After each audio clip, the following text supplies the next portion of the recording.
Keyboards are useful for their purpose, but they are no substitute for brains. All right, here we go. I have to say, well done, Free. Well done. Well played, my adversary. Well played. Phoenix isn't gay, but if he was, he'd pick Freemo. Oh yeah, he'd be living down there with you in the bunker, man. Woo! Once you go free, you always do the Z.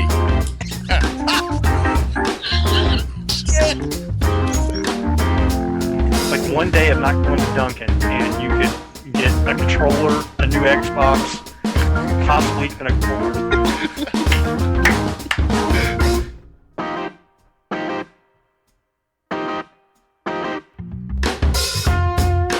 And now the group that can't count its nuts and come up with the same number twice.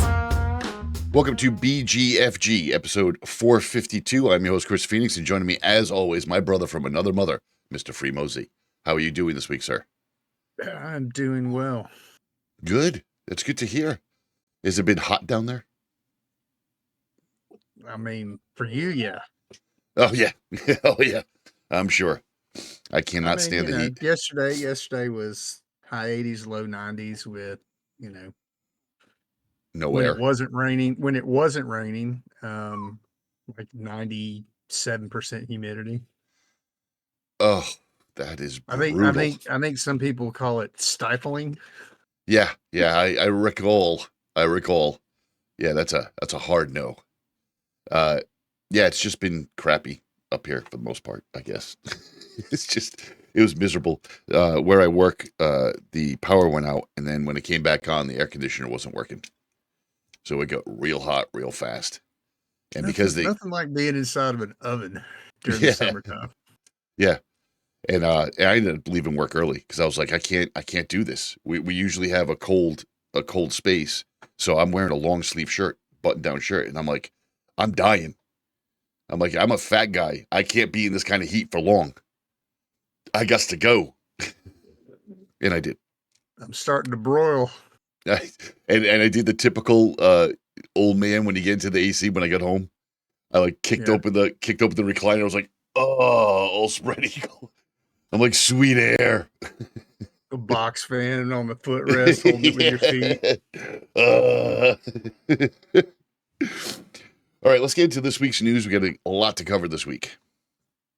BGFG News. You heard it here third. So I don't know if you knew this, Free, but Microsoft does not want you to make a local account anymore. Yeah. One of the only remaining perks and differences between them and Apple.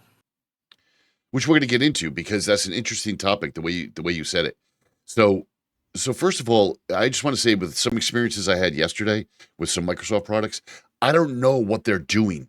Like there was a time when we were transitioning from 10 to 11, you and I discussed on the show that 11 was not good at first, but it grew to be better. And it's not too bad. But then they went off this tangent of like between Copilot and Recall and AI everywhere and injecting ads into the OS itself. And then you have the fact that yesterday I was trying to install Office and the absolute strangest things happened. Like, first of all, the new CAPTCHA that they're using with Office is absolutely ridiculous. And if you see it, it's like rings of, like say your Galaxy, like the different rings. And you're going to match up these little pictures to the number on the rings. But the pictures get smaller as they go up farther. So you can't even make out what the hell it is. I must have done it 7 or 8 times. Like the customer is getting pissed off. They're like, it's just not going to work. I need this right now. But I'm like, I can't explain this, lady. You're watching it with me. I cannot explain this. Then here's the kicker. When I finally got it, she had 2 different accounts, 2 Microsoft accounts. One I created for her and one was her school one, which she didn't want to use anymore. She wanted to use a personal one. And when I finally broke it down and figured out that I had to open up the main Microsoft Office app, like the main app, I look up in the corner and it's not her school account and it's not the account I made for her. Instead, it has bracketed. Now, mind you, we're on a Mac, installing Office on a Mac. And it's got the 2 brackets and it says null in between for the person's name, for their account. Nice. And I'm like, I'm like, first of all, and I look at it and I sign out and then sign in with her name and everything works. And she's like, what No, you should have happened? just looked at her and said, I've heard about this. Free Microsoft for life, but I've never seen it. You got the null account. You'll never be charged. And let her walk away happy. So I told her, I said, look, null is a placeholder for no attributes within something in a code. I said, and there's no reason why it should be here right now as your name of your account. This doesn't make any sense. But I fixed it and I moved on. But there was a time many moons ago when you bought a computer and it was yours. Like, it was yours. And according to Microsoft, and you, for now, you still own the hardware, but you do not own the software. Correct. Anymore. And everything is subscription based now. You can use the software as long as you pay them a subscription. And we mean everything from your restaurant to your YMCA to, like, literally everything has got either tips attached to it or a subscription service. And according to Microsoft, the time is ending where you kind of own your stuff. They really want you to create a Microsoft account. Your name and your email address is as good as gold to them, and they want to really push it. And for years, us as IT people, we've been able to battle to keep your computer local. What that means is that when you start your computer, for the first time, you sign in with your name and a password. No internet needed. You just use your computer. And if you wanted to play solitaire on your computer, then you played solitaire on your computer. You didn't need an internet connection to do it. It was built in. If you wanted to work on a document that you had saved locally on the computer, you could open that document and use that.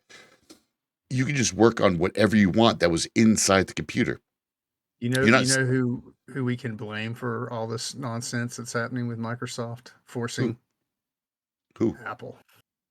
Okay, I want to get into that in a second because I knew what you were going to say, and it's not that I have a counter, but I would just want to clarify a few things because you're right.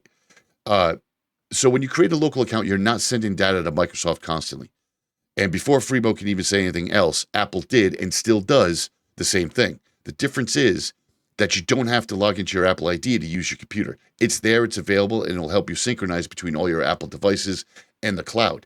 Now, Microsoft tried this to begin with 11 with OneDrive, and it failed miserably. I still hate using OneDrive. I get it. OneDrive backs up your documents, your desktop, and your pictures. Great. But I come across a lot of morons that keep everything on their desktop. Like, I dump stuff, and I'm sure Freemo does too. You dump stuff on your desktop, and then a little bit later, when you're done doing whatever research you're doing, you move it to another folder. That's just what you do. But not now. Now you can't. And Apple would allow you to just do the synchronization, and everything happened in the background, and you weren't bothered by anything. You just simply put in your Apple ID and password, and you were done. Here's where I was going with that. Okay. Once Apple started doing these,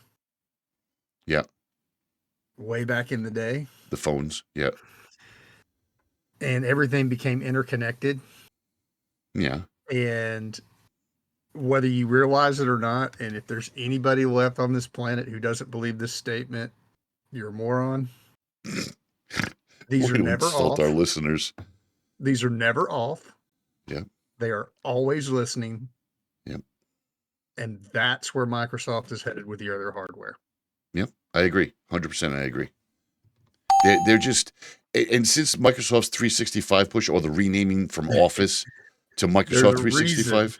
There's a reason you can't change the battery on your phone anymore. That's so that even if it turned off, it's not actually off. Right. It's off as far as you're concerned because the screen's not doing anything. Right. But that's it. That's literally when you shut your phone down, you are literally turning the screen off. Yeah. Resetting some hardware, but it's back on shortly thereafter. Freemo is 100% correct. That's where they're headed with, you have to be internet connected to use your laptop, your desktop, your console, whatever, your fridge, your toaster. It's coming. Yeah. Everything will be connected all the time and listening and crafting your life for you. And he's right, because when you turn off your phone, it still is able to ping GPS, because since 9/11, that was one of the pieces they put in the law. No, that's not the right term. I Whatever act can't it remember. was, Yeah, act. Yeah. And since they changed it over, like even Office, you install Office on your computer.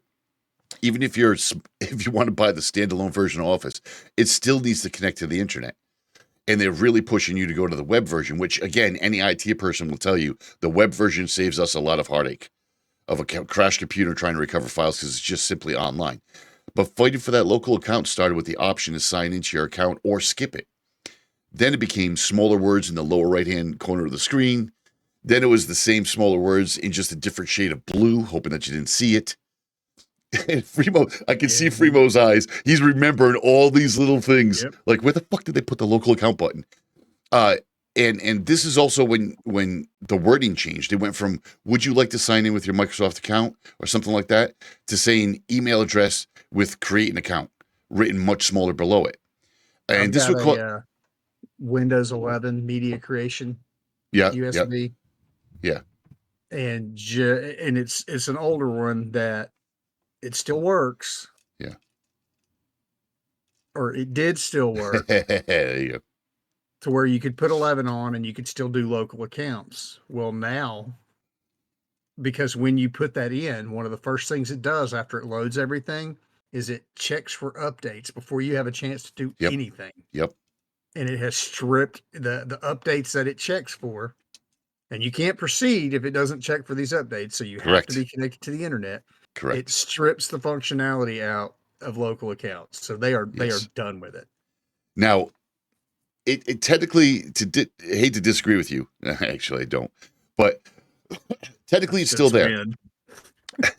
Technically, it's still there because if you have Windows 11 Pro, there is an option to go local because it's a Pro. But that, as well as one or two other things that you'll never use. Only as a domain joined computer. There is no true local. I mean, yes, you could finagle it into being a local account by faking a domain, but well, when they started putting in, hey, enter your email and your password, this would cause people to just put their like Gmail account in and password. Yes, you did. All of this data, if you put in like a lot of the older people will see that login screen and just put their current email and their current email password, not knowing any better. And all of that data goes back to Microsoft. Then we needed to start tricking Microsoft. We start the online process and then unplug the computer from the internet, which would then default to a local account. That's gone. Then we would make the email just the word user and the password user, and that would default it to a local. Oops, something happened, and it'll go to a local one. This did not compute for Microsoft at all, and they decided that they were going to stop that as well. So now that doesn't work. Now, there's still a workaround that works using the command prompt, but again, kind of tricky, and it only works for now, like Fremo alluded to. So, providing that your computer is not already in S mode, which is the worst thing that Microsoft ever, I would rate S mode right up there with like Recall and Copilot. Like, it's just a bad idea. So, if it's in Millennium, if it's in S mode, in 8, yes, 8 was, oh my God, 8 was rough. So if you have S mode, then technically in S mode, it's a secure mode, but you can't download anything. So what you have to do is you have to use the command prompt to remove S mode, and then you have to use the command prompt again after you remove S mode to bypass. There is still a way to bypass the Microsoft using a couple of different strings and changing a few things. But I'm confident that Microsoft's going to end that and push for more AI like Copilot. Like I don't see them allowing this too much more. Like right now, we can bypass it using the command prompt, but they're going to stop that. Literally, the only way to have a local account is to break Windows 11. Yep. There's I mean, that's literally what it is. You're jailbreaking Windows 11 because there's still some loopholes. Nice. They're going to close the loopholes. Oh, absolutely.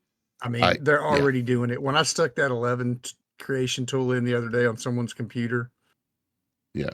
And it ran its updates, and then I got to where you start setting the computer up, and I was like, oh, no, they didn't. Yes, they did.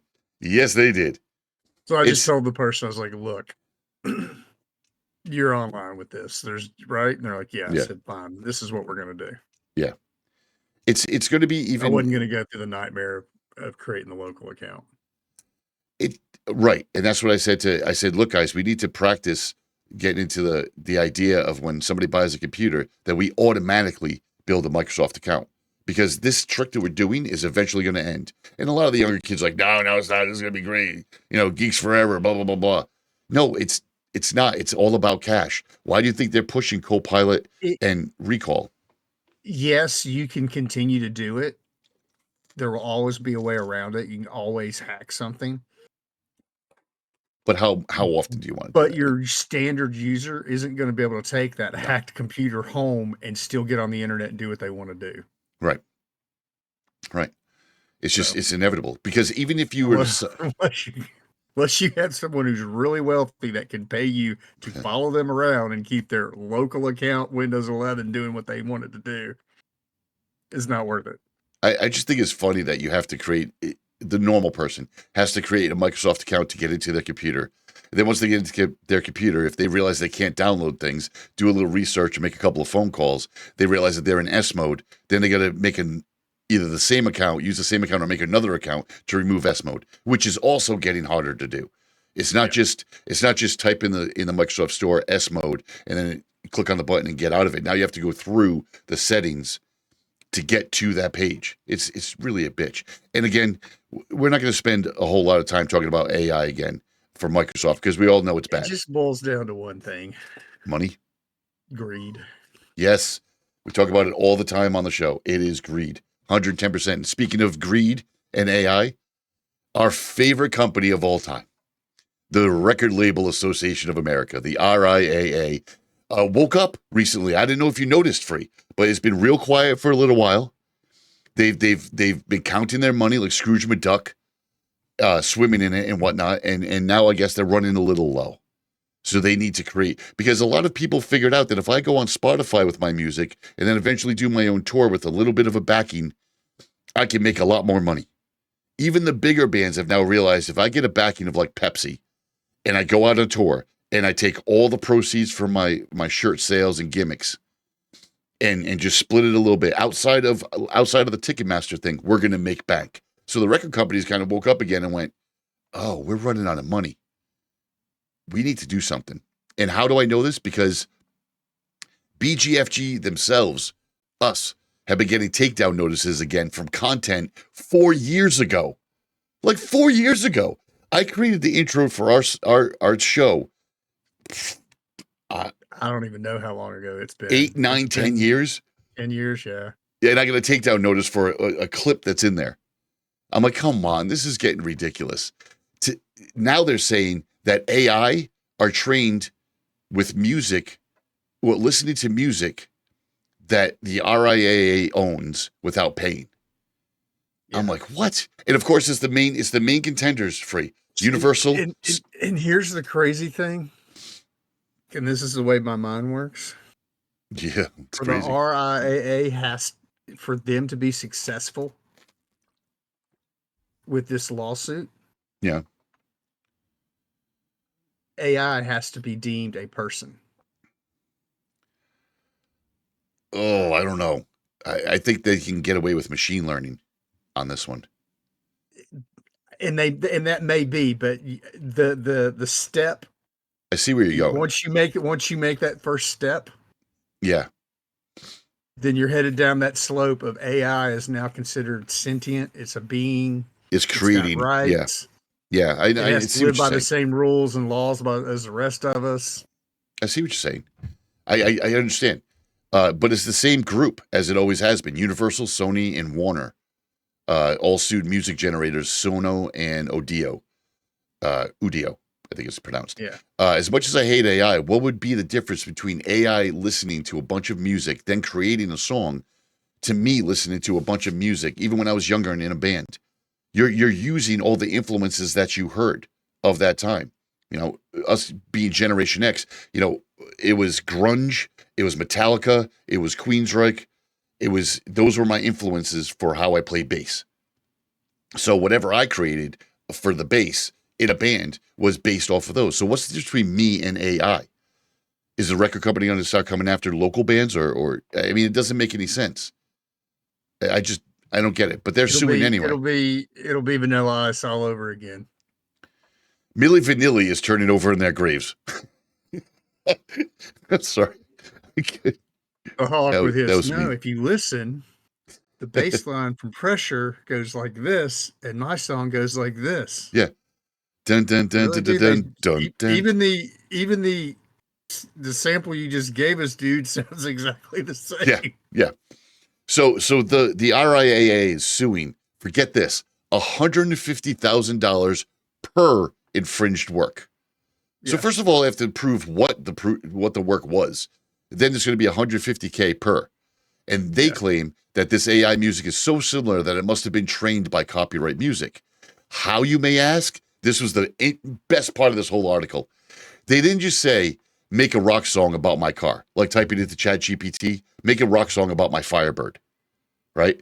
Instead, they prompted it with, okay, and I'm going to quote here. They prompted it with saying, make a song, 50s rock, rhythm and blues, 12-bar blues, rockabilly, male singer, singer-guitarist. And you know what popped up? Johnny B. Good. Well, you pretty much narrowed it down to the point where, okay, this is pretty much rockabilly from the 50s. Yeah. And my God, it sounds like Johnny B. Good. No shit. And that's their whole argument. They made it clear, the RIAA made it clear that against using AI, but the artists should that they're not against using AI, but the artists should make money on the training of said AI. How are you even going to monetize that? Like, that doesn't even make sense. It's right here in this article. To be clear, that's the beginning of the sentence. Yeah. The RIAA isn't advocating based on the principle that all AI training on copyrighted works is wrong. Instead, it says it's illegal to do so without licensing and consent.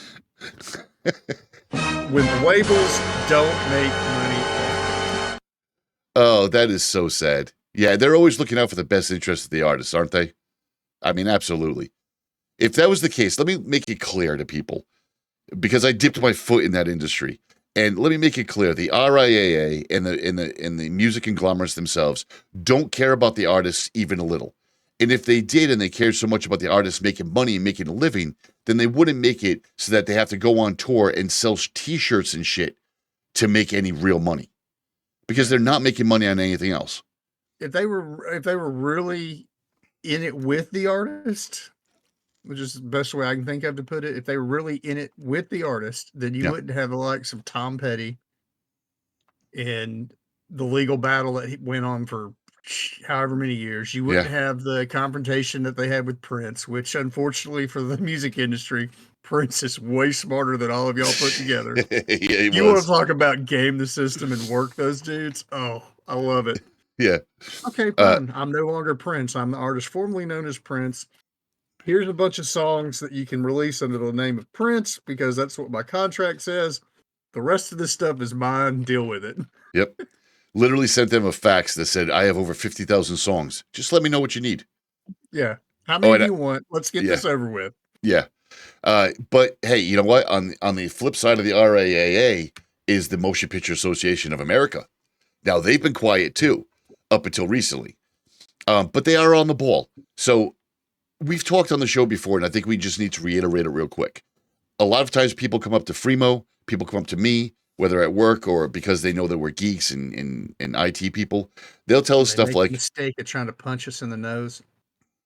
Oh, no, you're not talking about those people. No, not talking about them. So what'll happen is that they'll come up to us and they'll say, hey, man, can you update my USB for me? Okay, what are you talking about? Oh, my buddy sold me this USB stick, and I get every movie and every TV show for free all the time.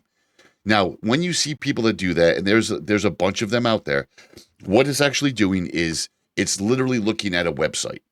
So the illegal website is showing pirated movies and TV shows, and it's questionable the quality all the time, questionable about the quality that you're going to see. It could be anything from a camera in a movie theater to somebody that's recording their TV or somebody that's trying to hijack it through a computer system. There's always ways around it. It's always going to happen.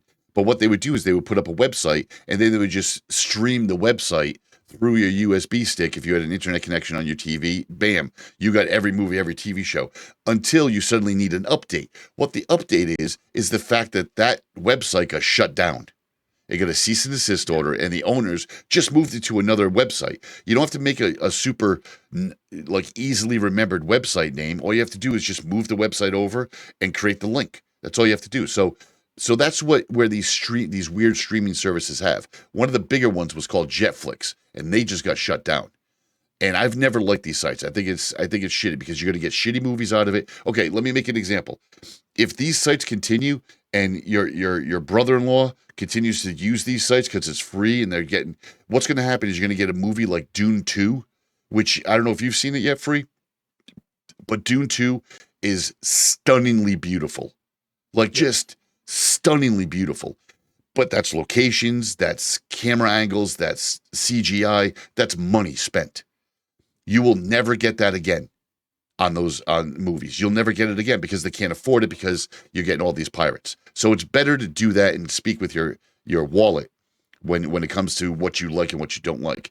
And these USB sticks with all the illegal movie sites are just not making any money. I mean, when these companies can't make money, now, granted, they're a little on the greedy side, but when they can't make any money to really function, then you're going to get shitty movies and shitty TV shows. You're going to get 1 or 2 seasons out of them, if anything at all. But again, the MPAA shut this place down. And there was, I think, 5 guys. Yeah, it was 5 guys because I remember thinking, oh, do they sell burgers too? but it was 5 gentlemen that were running Jetflix. And their names were Christopher Dahlman, Douglas Corson, Felipe Garcia, Jared Jeriquai, and Peter Huber, all found guilty in Las Vegas court last week. Users pay subscription fees for access to their site, and then Jetflix was pulling down somewhere around $750,000 a year. That is crazy money. And they were doing it for years until MPAA pulled up enough evidence to actually shut them down and prosecute them. So, again, it's a good thing that this happens. A lot of people are pissed off. I know I've already talked to 2 people that were pissed off about this, that use this regularly. Dude, how am I gonna watch my MMA? I don't know, maybe pay for it. If you like it that much, pay for it. You know, I really liked Dune when I went to go see Dune 2. I went home and I bought it on digital. So look, these sites are no good. When somebody tells you I get all this stuff for free, it's going to be questionable quality from sound and video. It's just going to be questionable, and it's going to shut down eventually because everybody gets caught. Last up this week in the news segment is DJI drones. Now, if you don't know what a DJI drone is, it's a drone that you can buy commercially anywhere between, I think, $200 all the way up to $2,000. They have cameras on them. They're cool. We sell a lot of them, but now they're banned. DJI is one of the most. They're working on it. It's not official yet. It's past the House, but not the Senate yet. Yeah, it's going to be official. Yeah. It's a Chinese-based company with 6% of their stock in the hands of state-owned businesses. So that's a problem when you're dealing with China, because this is, again, drones that are remote controlled, that have cameras, and basically surveillance on them. Now, you might be using it to take a aerial photo of your barbecue, or maybe the football game, or whatever. But in essence, it's looking and hearing everything. And the government has determined that this is a huge security risk. Yep, just like the Huawei, or however you say that, the phones from Huawei. China. Huawei. Yeah. All embedded. Yeah, all embedded. And this is, and we've talked about this in different aspects of the show, but this is part of our war with China. We are in a cold war with China. Yep. And part of it is, hey, we're not gonna let your stuff in our country. Go with it. Yeah. There's not, and look, from a tech perspective that Fremo and I can indulge in, there is no doubt that Huawei has parts of their chipset that talk back. Again, it's a country that actually does, not, I should say does what they do what they believe is right for their country. That's simple. Whether you agree with it or not, that's just simply what they do. So the fact that they put these extra pieces in their chipsets to talk back or to record certain things, that's their prerogative. If you don't like it, don't buy it. Freebo doesn't buy Apple iPhones because he doesn't like the process of connecting to your iCloud account and constantly being on. He'd rather take full control and have an Android device. I don't blame him. That's his prerogative. But with China and the DJI drones, they do have a possibility to talk back. They do have the possibility to be able to be remotely controlled, whether you want it to be or not. They have internet capability. They can record sound and video. They every time you send one of these drones up, everything you record, they get. And Right. they will comb it for information that they could be mapping out all of the back roads of the country. I mean, you have no idea what they're doing with it. Right. Maybe they're not doing anything with it. Not Who likely, knows? but Doubt it.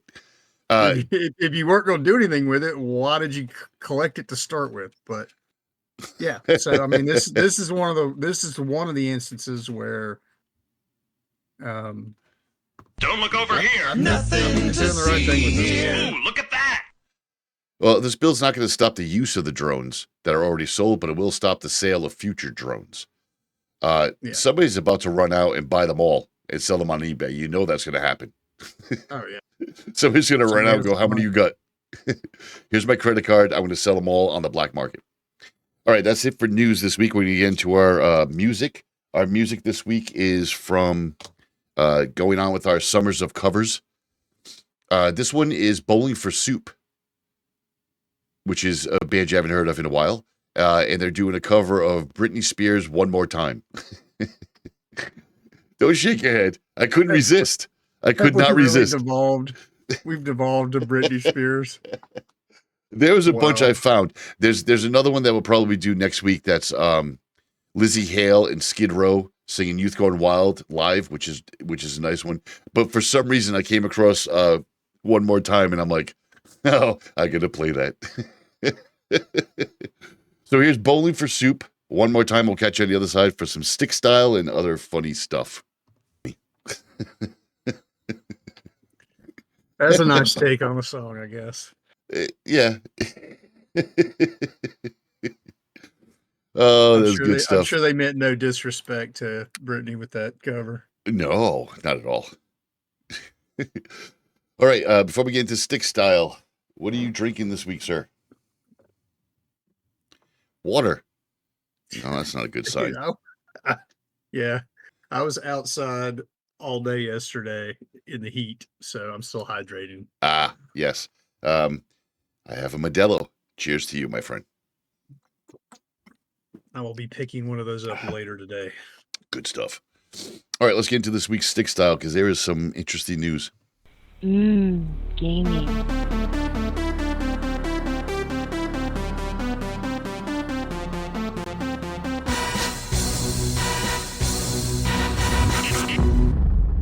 All right, so first up, we got to talk about Dr. Disrespect. He's pretty much done. Done. Do we? Look, he is popular in the gaming sphere. One of the more popular ones. And he's been doing it consistently.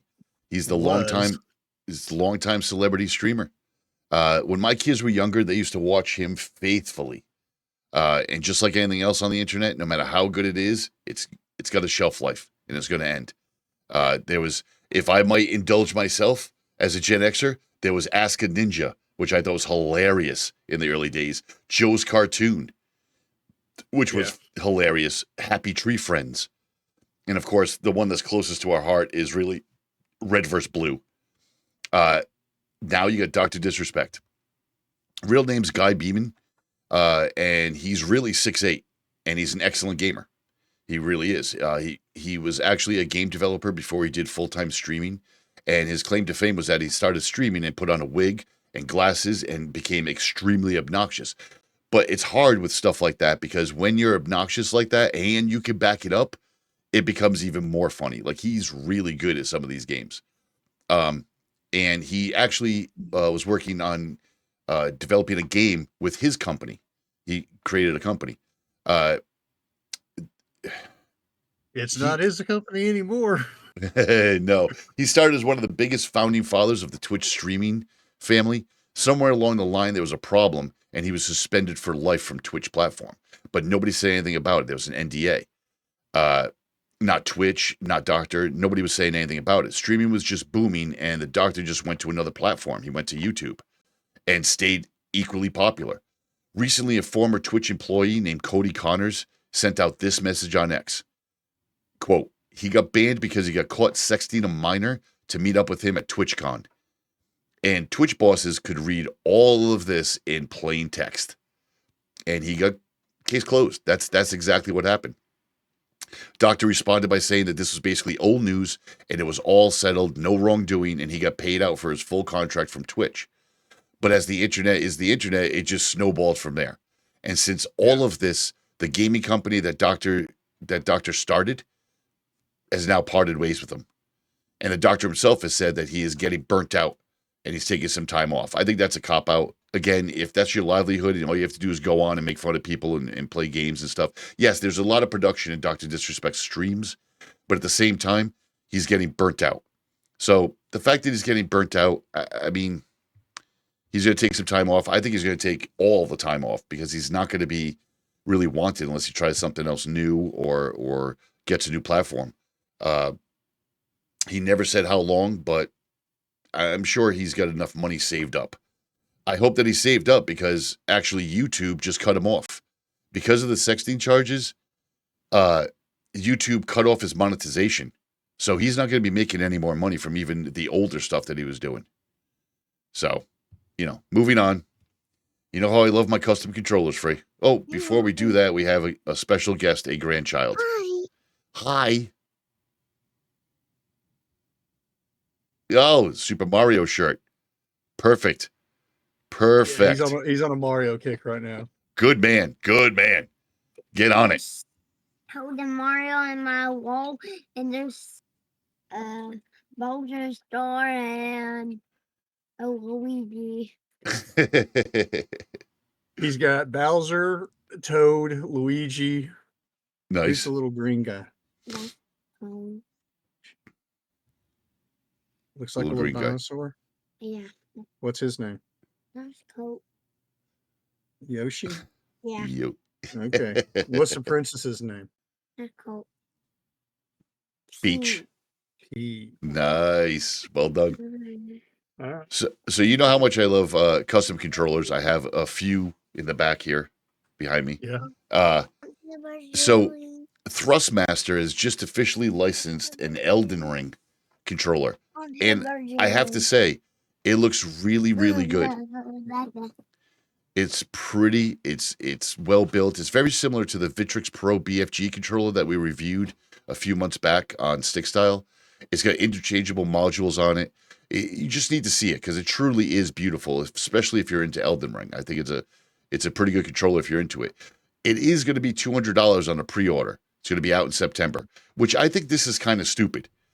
So the controller's obviously beautiful. They put some time into it.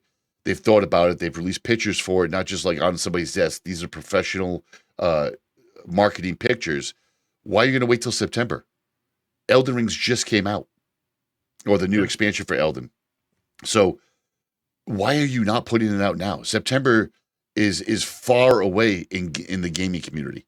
These people might be onto other things. Like, why would you wait until September? I don't get that at all.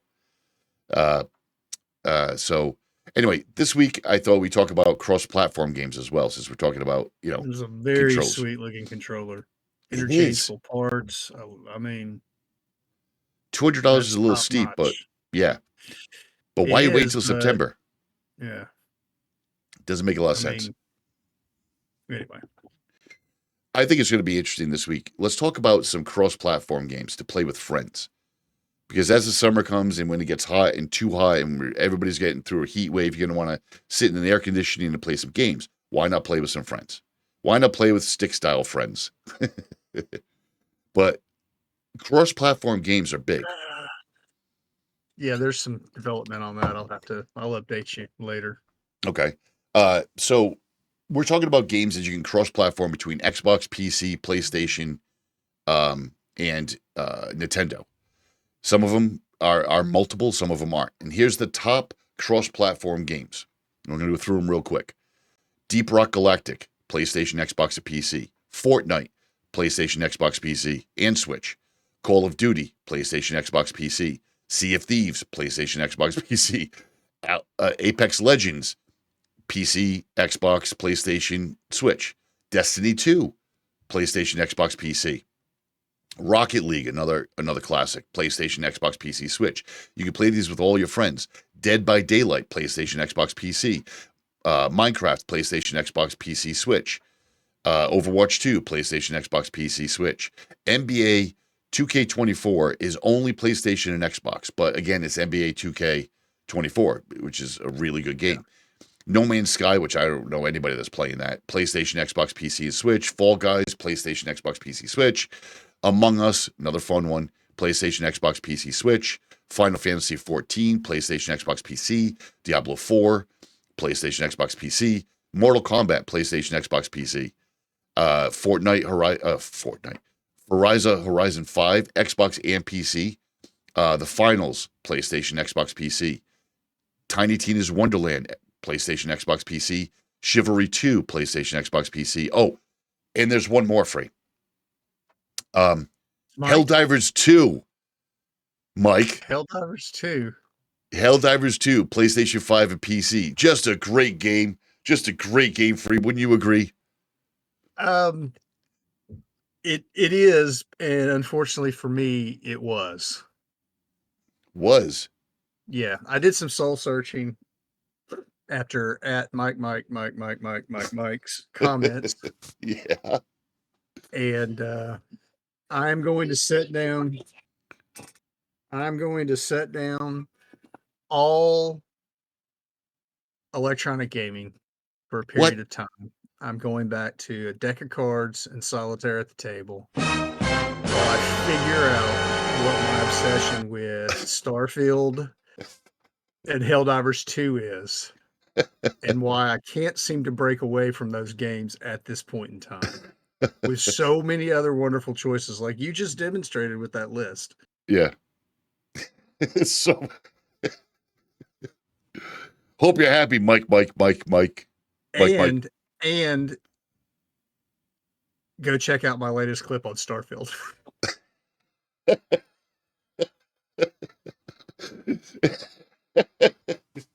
Yeah, I got to post that for you before the end of today.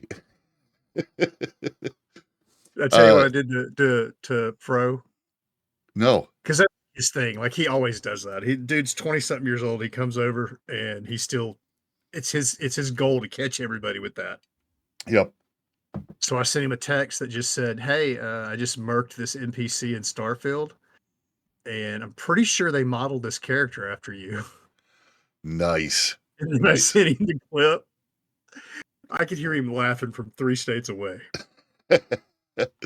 And speaking of Helldivers, which we do love Helldivers, I played Starship Troopers Extermination was kind of beta released type thing, early access. This is a game based on the movie that Helldivers got their inspiration from. So I was excited. I love the movies. We love the fact that Helldivers kind of represents that. I mean, the one thing that this game will have that Helldivers doesn't have is a storyline. Like, I guess I don't know if it'll be single player or if it's co-op, but it'll be a storyline from what I'm getting. Yeah. Yeah, single player mode featuring. Yeah, so I downloaded it. Vendine. I downloaded it. It's 11 years in early access. It's going to be released on PlayStation, Xbox, and PC on October 11th. And I got to say, I got to try to piece together the video clips because it was not a fun experience at all. At all. After 11 years, apparently in development, this is not a good game right now, in my opinion. First of all, loading for the game lasted about 3 minutes. If you think that's not a long time, just sit in front of your TV for 3 minutes with your Xbox off. It's literally what it was like. Controller support was barely there. I could move around a rectal on the screen. That was about it. The only light at the end of this tunnel was the fact that when the game did boot up correctly, you did get the whole news feed. The bugs. They're attacking this. Be a good citizen. That was it. Outside of that, it was tough. I changed the inversion because I'm one of the freaks that likes to invert my controller. And I changed that thing like 7 or 8 times, and it never went to invert. So that was awkward for me anyway, but I figured, well, I'll just play it anyway, and I'm going to really suck until I get used to this. And like, I could not get into a game. It was always multiplayer and searching for online connections, which I get. If they don't have big servers yet, you might have to wait a little bit, but it was obscenely long of a wait time. Then when I did get into it, it was glitchy, nonstop glitchy. The field of view makes the guns look like they're about 14 feet long. None of it made any sense. I did Maybe not like the gun it. is 14 feet long. I definitely, it was a situation where I put it down. I put it down and I uninstalled it like almost immediately. I couldn't do it.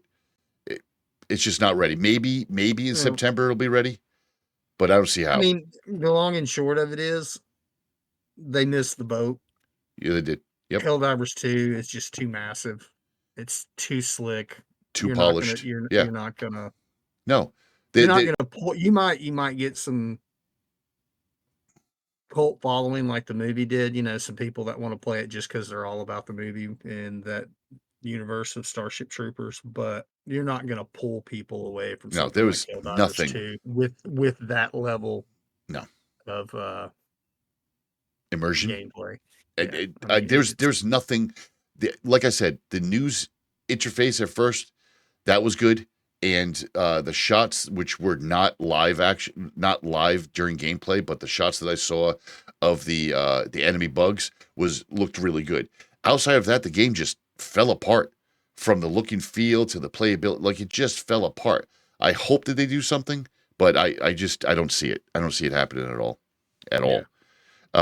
So let's get into For What It's Worth.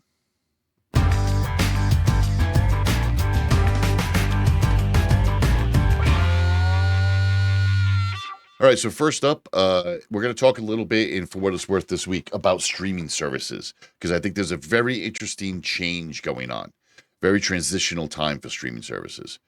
User growth is hitting a plateau on these services, and now they're starting to combine forces. So, like, you can get Disney, and that'll get you, might get a little Hulu. bump with what? Netflix getting shut down.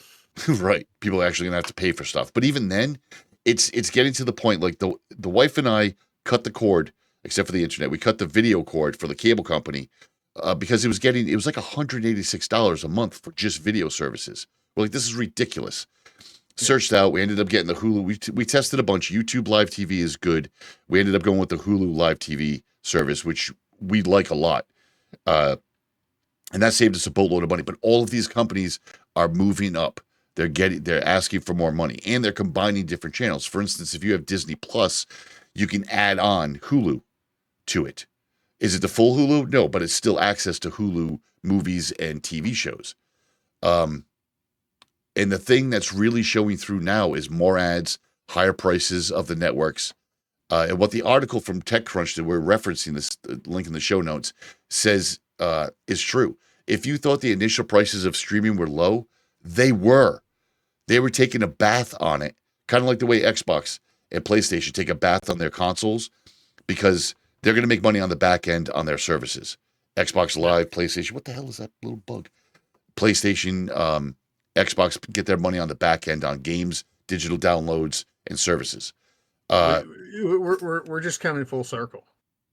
Yeah. Those of us which Gen X is probably the last generation that will understand this, but back in the day, you had broadcast TV. If you got 3 channels on your antenna, you were doing good. Yep. In the early days. Always been ads. If you're really old enough, you remember that at a certain point in time, the TV quit showing anything, regardless of what channel you were on, until the 6 o'clock news. Yeah. So for like 6 hours, it was just snow or a flag, colored bars. Then cable comes around. Yep. and you've got premium channels. Yeah. And you can get stuff like HBO where you can just watch a movie all the way through that's was recently in theaters and no ads, and it was great. And that's all we've lived through again. And now, We're kind of eventually there all again. your broadcast channels became part of your cable package. Yep. Your premium channels started interjecting ads. And price just keeps going up and up and up as they continue to try and be, Well, they're all about the profits the and most relevant they're all about the with what profits they for were the showing. shareholders. Well, yeah, but I mean, you got to a point where you were then having movies released in theater, and HBO wanted to be the first one to be able to put it on cable, and so they're paying Yep. massive amounts of money to get a hold of that movie. Well, how do they Yep. recoup that money? They start putting ads and stuff. In the other things, And not fast in the forward movie. 20 Yeah. years. Yeah. Fast forward 20 years, and same thing. Streaming services hit cable companies are taking a beating. Streaming services, like you said, are coming in really cheap. I think Netflix originally was what, $6, $8, Yeah. something like that. Yeah. Yep. I mean, yeah, I'll do that. I'll find there's enough stuff out there. I'll pay that and Yeah. whatever. Cut the cord. And now all Netflix, Hulu, Prime, all these guys are putting content out there, and MGM Paramount's like, well, we're missing out here. Let's start our own channel, and you can add it into this, and you can add it into that, and now you have Multiplexed. Amazon Prime where you can click and get all this stuff through Freevee, but there's ads in it, so you have to watch ads during your movie. And now Amazon Prime, you have to pay extra not to have ads, Right. regardless of what And you're all the watching. streaming services are doing that now. That's the whole trick. That's the big Yeah. thing in this article, which I thought was extremely interesting, and why I brought it up was because the trick now is that they realize they can't keep hiking prices. So what they're Yeah. doing is they're kind of tricking everybody. One of the tricks is to keep raising the price of the ad-free tier. What that will do is that'll make you go to the ad-supported tier instead for cheaper money. And then you're Yeah. watching ads. And we're right And back that's to where watching. they're making their money. Right. And we're right back to Yeah. watching TV again. So like Fremo said, it's a full circle.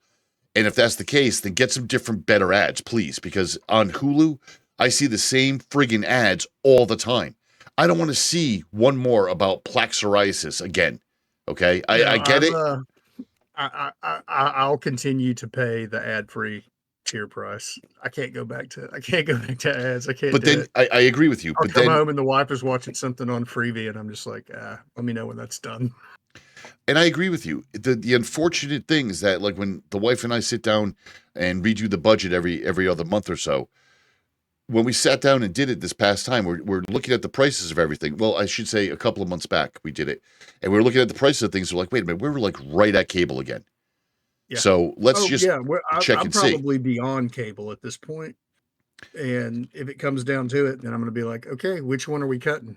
Because But this is we got Prime, we Yeah. got Hulu with Yep. everything, Disney Plus, Yep. Netflix, we got all of them. Right.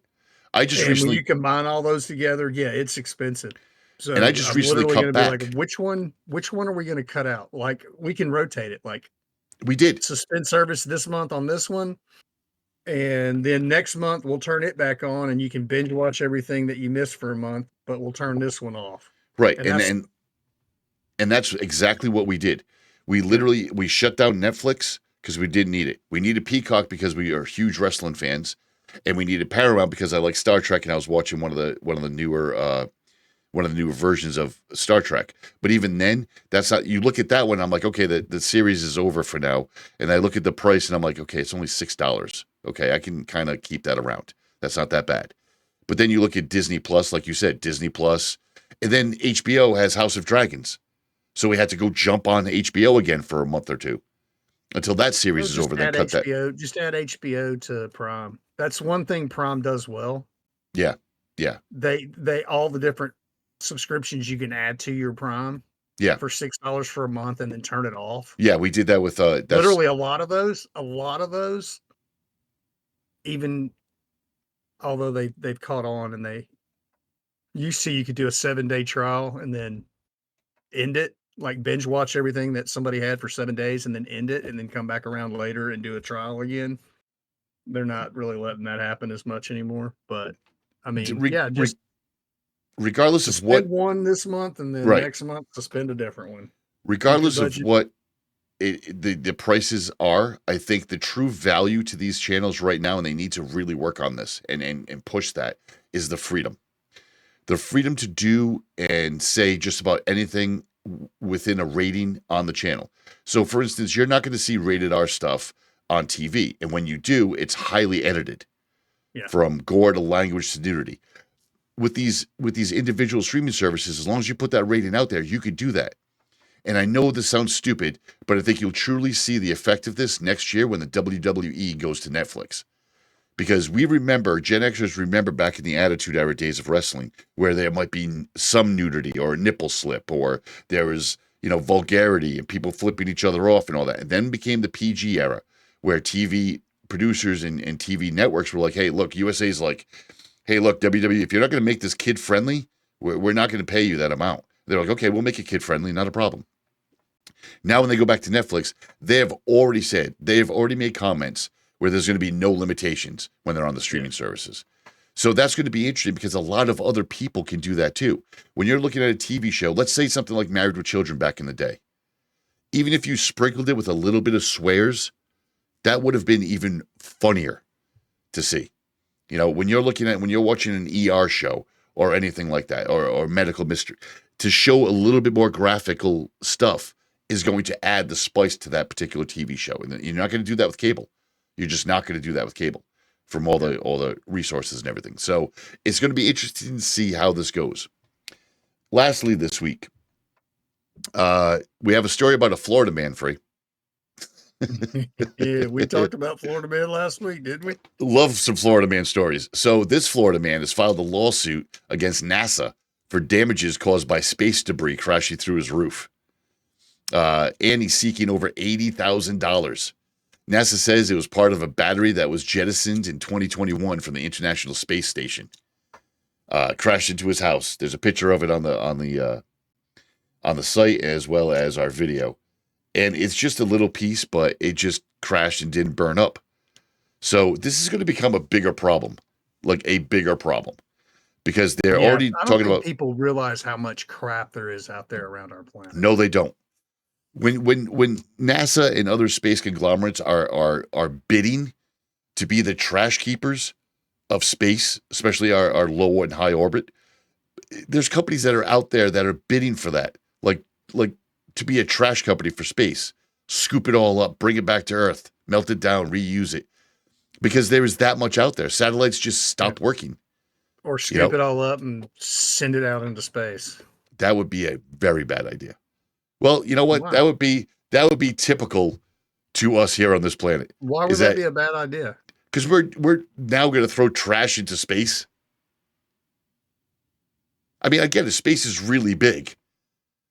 But what happens when that ball of used up space station hits another planet that might have, then we'll find out if there's intelligent life out there that can whoop our ass. That's not the way to do it, though, Free.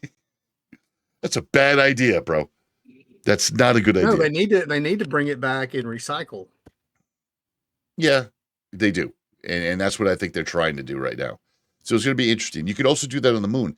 Every one of these countries want to make a base on the moon. It's not out of the realm of possibility to have one of those bases on the moon be like a recycling plant. Not out of the realm of possibility. That would be kind of interesting, wouldn't it? Take alleviate some of the problems here on this planet by moving that to space. I'm just spitballing here. So now you want to make the moon a landfill? Not necessarily a landfill. I'm saying we can. Okay, you got me on that one. But again, you could burn it in a functional way in space and send it into the sun. Perfect, right there. Problem solved, people. Scoop it into a big ball, put some rocket backs on it, aim it at the sun. Solved. That's easy. He's a big brain person. That's what he is. All right. Do you have anything else this week? All of our nuclear waste. Why don't we just jettison it into the sun? I don't see why we wouldn't. That is a great idea. Not going to lie. Great idea. Anything else this week? Give me a task force. That's all I'm saying. Don't ask questions. All right, that's it for this week. Tents down, show's over.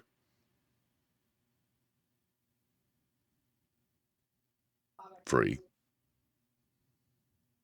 Tents down, show's over. Whoop, whoop. You dick. So you can find more of this garbage at bgfgonline.com. You can also send us an email with your questions or suggestions at bgfgshow@gmail.com. Find our podcast on Apple Podcasts, Spotify, Google Podcasts, Stitcher, Overcast, Podcast, Castro, Castbox, Podchaser, and YouTube. Thank you for listening.